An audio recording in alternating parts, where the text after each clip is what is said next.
Ketika disebutkan kisah-kisah secara global, maka wajib antum imani secara global pula, dan wajib mengimaninya pada perkara-perkara yang disebutkan secara rinci. Di dalam Al-Quran ada perkara-perkara yang disebutkan oleh Allah Subhanahu wa Ta'ala secara mujmal, tidak rinci.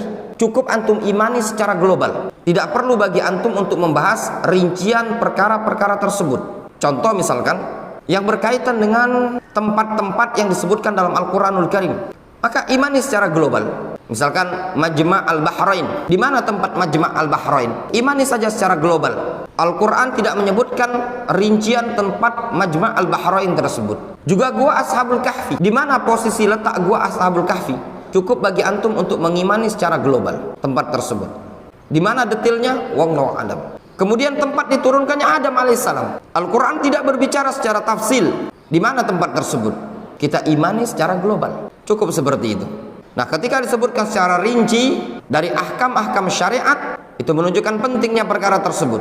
Maka wajib antum imani, bahkan wajib antum ketahui secara rinci, dikarenakan padanya menyangkut ahkamul ibadat kepada Allah Subhanahu wa Ta'ala. Misalkan masalah waris, semuanya sudah dirinci oleh Al-Quranul Karim.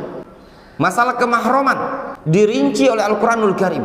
Tidaklah perkara yang dirinci oleh Allah di dalam Al-Quranul Karim secara detail dan tafsil rinci, melainkan perkara tersebut adalah perkara penting yang disebutkan oleh para ulama. Misalkan masalah al-mirath, waris, disebutkan di dalam Al-Quran secara rinci dan detail. Tidak diserahkan pembagian Al-Quran kepada Rasul alaihi salatu wassalam, tapi pembagiannya ditentukan oleh Allah Subhanahu wa Ta'ala dalam Al-Quran pada 3 tempat di dalam Al-Quranul Karim.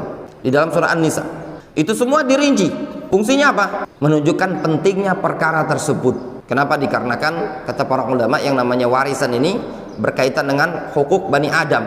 Hukuk Bani Adam itu mabniyatun alal musyahah, dibangun pada prinsip ngotot-ngototan, dibangun pada prinsip tidak mau mengalah. Maka dirinci oleh Al-Quran supaya jangan sampai terjadi ketimpangan.